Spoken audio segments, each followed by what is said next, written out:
dia, boa tarde, irmãos e irmãs. Deus abençoe vocês grandemente.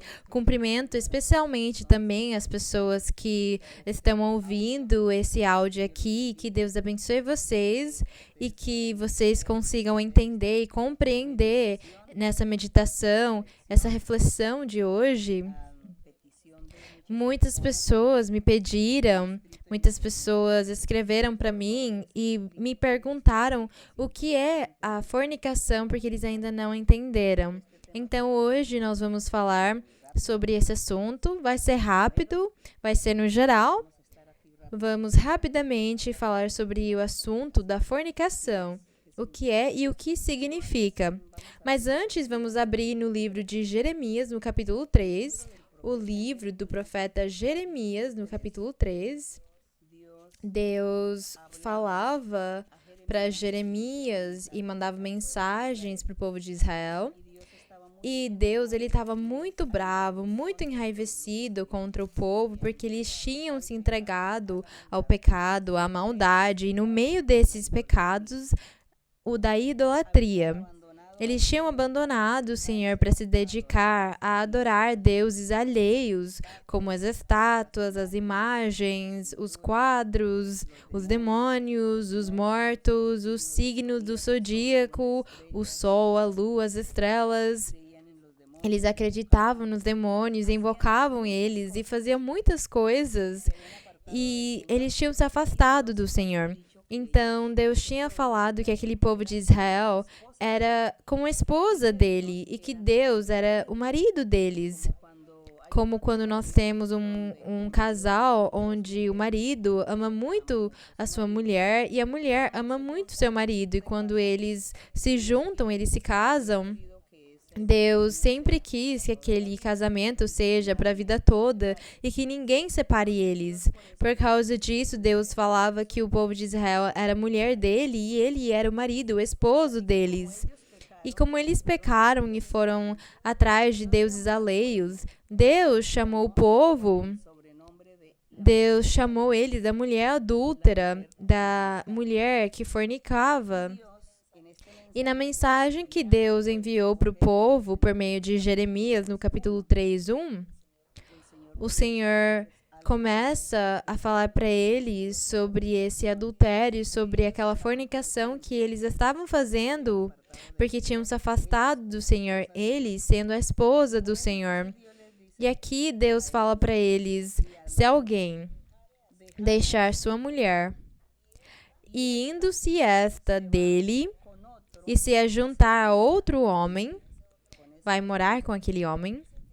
Fala que, porventura, aquele tornará mais a ela? O marido vai tornar ela? Fala que não. Que o marido não ia tornar mais aquela mulher que tinha traído ele, que foi infiel com ele, que foi atrás de um outro homem. E o Senhor fala para eles: o mesmo vai acontecer com o povo de Israel.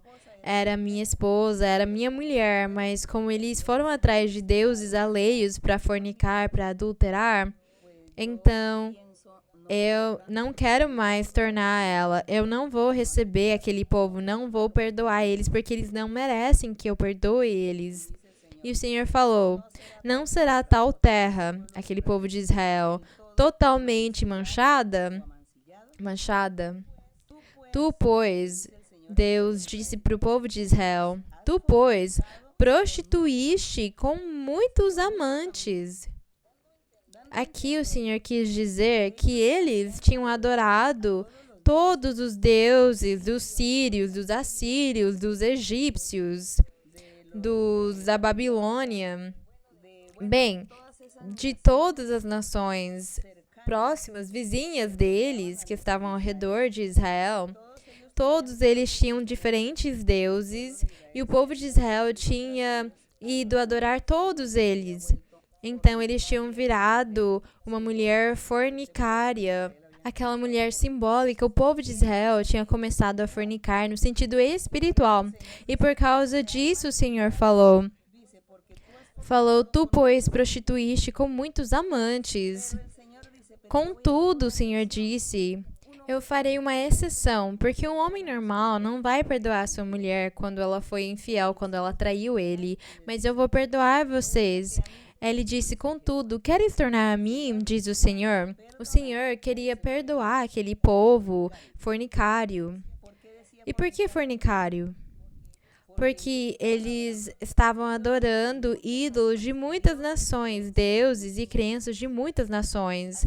Então, aquelas fornicações, se nós formos falar dos seres humanos, dos homens e das mulheres, aquele casal, vamos supor que a mulher foi infiel com seu marido, traiu ele. E ela ficou com muitos homens, não só com um diferente do seu esposo, mas com vários homens.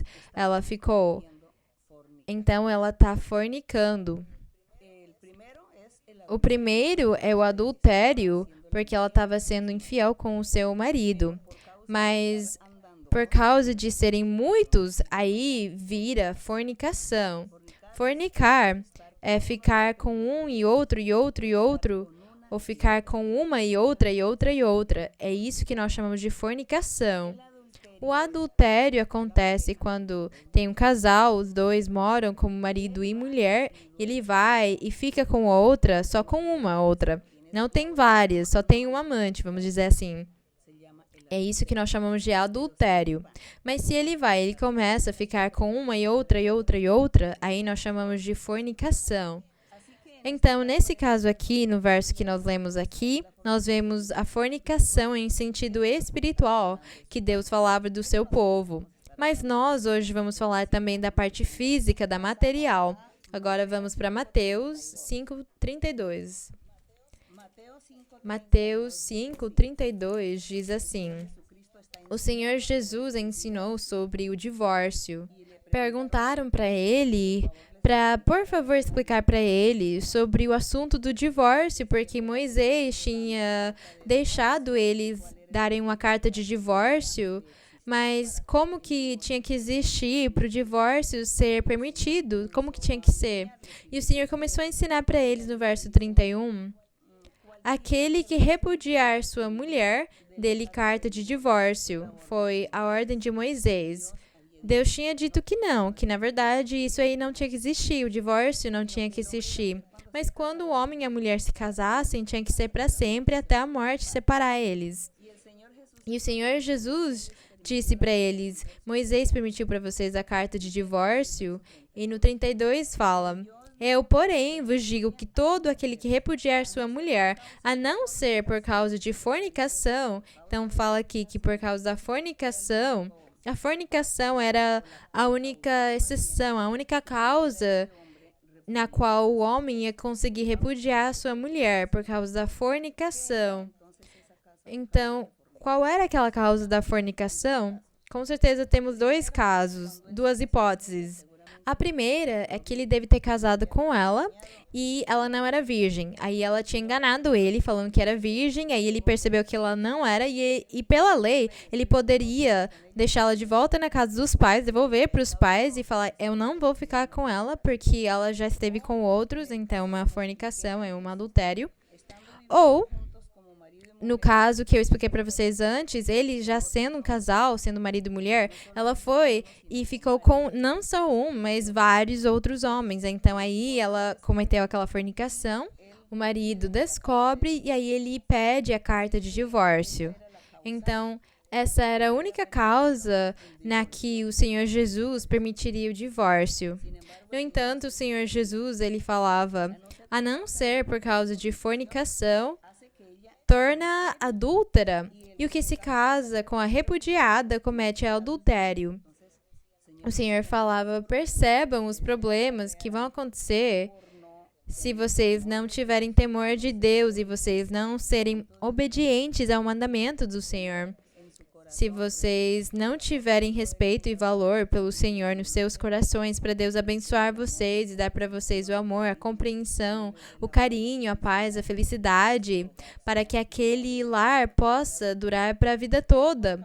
Mas por causa de todas aquelas inconsistências na vida espiritual de cada homem e cada mulher, acontece isso aqui. Aí vem os adultérios, as fornicações, o que nós chamamos as traições, as infidelidades, e daí aquilo traz problemas que faz aquele casal se divorciar, e aí eles saem dos parâmetros da lei que Deus tinha ensinado que os homens e as mulheres deveriam fazer.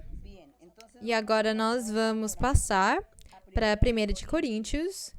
1 de Coríntios, vamos para 1 de Coríntios 7, no verso 2. 1 de Coríntios, o apóstolo Paulo, ele responde algumas cartas que tinham mandado para ele, perguntando sobre o matrimônio, sobre o casamento, como que seria o casamento no Evangelho do Senhor Jesus. Porque o que eu acabei de ler em Mateus eram os casamentos conforme, segundo a lei de Moisés. Mas agora, segundo o Evangelho do Senhor Jesus, fizeram muitas perguntas para o apóstolo de como que seria. Aí ele fala, quanto às coisas que me escrevestes, bom seria para o homem não tocar em mulher. Mas por causa das fornicações, o apóstolo Paulo falava, por causa das fornicações, quer dizer, homens solteiros, eles vivem fornicando, ficando com uma e outra. Se ele tem 5 namoradas, então ele fica com suas 5 namoradas. E às vezes nem precisa ser namorada, eles vão em determinados lugares procurar mulheres, e aí eles acabam fazendo aquelas fornicações, os homens solteiros. E tem mulheres que fazem a mesma coisa. Então o apóstolo falava, por causa das fornicações, tanto dos homens como das mulheres, cada um tem a própria mulher, e cada mulher tem o próprio marido. E fala, por causa das fornicações, cada um tenha a própria mulher e cada uma tem o próprio marido. Os dois tinham que cumprir o seu dever conjugal para que não tivessem os problemas, os divórcios, as separações, para que eles não estivessem pecando, nem vivendo em fornicação e ofendendo a Deus. Agora vamos para Efésios 5. No livro de Efésios, no capítulo 5, no verso 3. E diz, no verso 3, eu vou ler desde o verso 1. O apóstolo Paulo aqui também escreveu para a igreja de Éfeso e fez para eles algumas sugestões do jeito que eles tinham que viver espiritualmente, como que eles tinham que viver para agradar a Deus. Disse para eles, sede, pois, imitadores de Deus, como filhos amados, e andar em amor. Quer dizer, não vivam em pecado, vivam sem pecado. Andar em amor é andar sem pecado. E andar em amor, como também Cristo nos amou e se entregou a si mesmo por nós, como oferta e sacrifício a Deus em aroma suave. Quer dizer que o Senhor Jesus, ele mesmo foi um sacrifício e um aroma suave que ele apresentou diante de Deus por nós, pelo amor que ele tinha por nós. Mas a fornicação e toda impureza, agora vocês já sabem que a fornicação é ficar com um e outro, sem nenhum compromisso, sem se interessar, sendo uma pessoa promíscua. Uma mulher ficar com outro, ou um homem também, é isso a fornicação. Mas a fornicação e toda a impureza ou avareza, nem sequer se nomeiem entre vós, como convém a santos. Então aqui fala que também não era para falar obscenidades, nem tolices, nem chocarrices, mas antes ações de graças. Porque tendes bem entendido que nenhum fornicador, ou impuro, ou avarento, que é idólatra, tem herança no reino de Cristo e de Deus. Então o apóstolo falava aqui que entre todos os pecados e as coisas que nós temos que deixar e abandonar para agradar a Deus, existe a fornicação. E ele diz que quem for fornicador não tem herança no reino de Deus, no reino do Senhor Jesus Cristo, que é a mesma coisa. Porque ele está aconselhando, orientando para a pessoa se afastar daquilo. E para evitar fornicar, é melhor se casar e ser um casal. Nós sempre dizemos que um casamento é a união de um homem e uma mulher. Os dois combinam para se juntarem como casal e eles decidem morar os dois juntos, de viver numa convivência como casal, como marido e mulher, como esposos. E talvez eles não tiveram dinheiro para ter um casamento na igreja ou para ter um registro civil, mas eles falam que eles se amam, se entendem e querem morar juntos como homem e mulher e querem ter um lar e ter filhos, ter uma família. Isso aí é um casamento diante de Deus.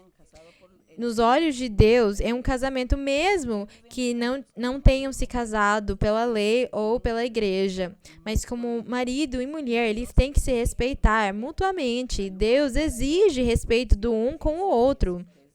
Ele exige que eles têm que se respeitar.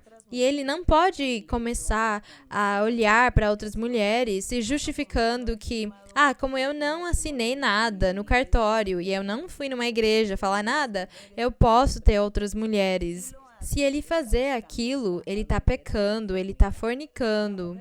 E a mulher, do mesmo jeito, se ela ficar pensando, como eu não fui no cartório, não assinei nada, nem fui na igreja, então eu posso ter outros homens, ficar com os outros homens, porque, na verdade, eu não me casei legalmente. É o que as pessoas pensam. Mas eles estão morando juntos como homem e mulher. Deus enxerga eles como um casal e ele exige que eles sejam fiéis um com o outro. Mais pra frente, por causa da sociedade, da família, dos filhos, das leis e muitas coisas que são precisas, é importante ter um casamento civil por causa dos papéis, dos documentos, não é? Para que os filhos que vierem, tudo aquilo ficar bem registrado e cada um tenha a herança que merece e que lhe corresponde e o sobrenome do pai e tal. Mas tudo aquilo é coisas anexas ao casal virar um casal.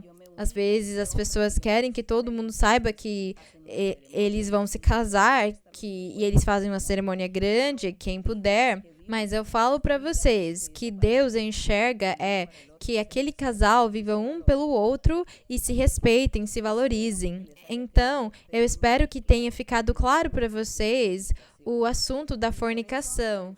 Vocês sempre escrevem para mim e falam, é que a igreja proíbe os namoros. A igreja não proíbe os namoros.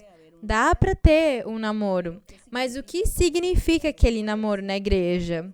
Só pode existir quando as pessoas quiserem se comprometer para se casar. E enquanto eles esperam o tempo para casar, porque eles precisam esperar, tem pessoas que gostam de fazer uma festa muito grande para o seu casamento. O tempo em que vocês vão demorar para preparar todas as coisas é o seu namoro. Mas não é que na igreja que a gente não permite quando é aqueles namoros onde talvez o jovem ele tem uma namorada na igreja ou lá fora no mundo. Então, durou 2 meses, mas aí ele fica de olho em outra aí. E depois daqueles 2 meses ele não gosta mais dela, então ele vai atrás daquela que ele gostou mais e tem uma outra namorada. E as jovens fazem o mesmo, tendo um namoro de 2 meses, aí vão pro outro. E eles não levam a sério, não são responsáveis pelos seus atos, do que eles estão fazendo. É isso que nós ensinamos na igreja, que não é permitido na igreja todos aqueles namoros, muito menos de jovens, de adolescentes, pré-adolescentes, porque eles não têm idade para casar, para ter um dever e uma responsabilidade de casal. Nós não permitimos esse tipo de namoros porque o que eles vão fazer é fornicar. Uma jovem de 14 anos, como nós vamos deixar eles terem namorados, se eles não têm idade para sustentar um lar, para ter filhos, ter uma família, para trabalhar e se sustentar? Eles não têm a capacidade. Por causa disso, a igreja fala que é melhor não existir os namoros, porque o único que eles vão fazer é cair numa fornicação. Porque depois deles se juntarem, aí eles não gostaram de um outro, mas viu uma menina que ele gostou mais, ela viu um menino que gostou mais, e aí eles vão levando na brincadeira. e eles nunca vão levar a sério o relacionamento deles. Então, por causa disso, a igreja, ela sugere que não tem que existir esse tipo de namoros em crianças, pessoas tão jovens, adolescentes e os adultos, aqueles que já são grandinhos e também estão namorando, que falam, é que eu tenho uma namorada e faz 3, 4 anos, 5 anos que a gente namora. Isso aí não é namoro. Nós não chamamos mais aquilo de namoro. Vocês são marido e mulher. Então, vocês já têm que se respeitar um o outro e conviver juntos e cada um ser responsável do um pelo outro. Cada um levar uma responsabilidade do compromisso que vocês adquiriram. Isso aqui não é uma brincadeira. Eu espero que vocês tenham entendido e compreendido. Se vocês tiverem dúvidas, escrevam para mim. E em qualquer ensinamento eu posso esclarecer para vocês. Que Deus abençoe vocês grandemente. E vamos orar para o Senhor ajudar todos os casais que se amam para que a sua vida e a sua convivência seja para a vida toda. Bendito Dios Todopoderoso, Padre Santo, gracias te doy, Señor, por tu amor y tu misericordia. Gracias, Padre Santo, por esta oportunidad de estar aquí, Señor, dando una guía, una orientación a las personas que no entienden, no comprenden muchas veces tus caminos, tu doctrina, mi Señor, pero tú nos enseñas con amor, con misericordia, con paciencia. Gracias, eterno Dios.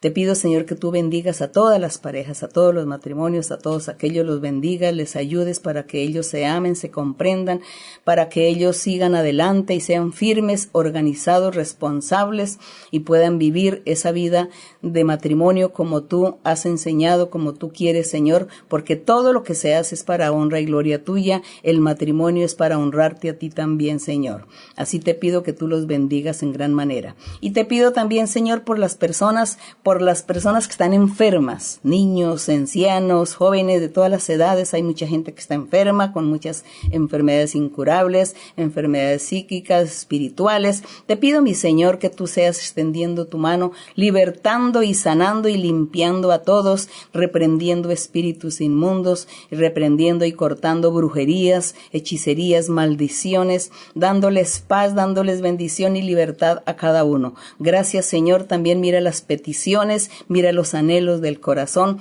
para que tú, Señor, bendigas a cada uno, escucha la oración de cada uno y bendíceles, prospérales en su camino y ayúdales, Padre, en el nombre glorioso de Cristo Jesús. Amén. Gracias, Señor. Vamos cantar para o Senhor, uns braços humildes se abriram na cruz do Calvário.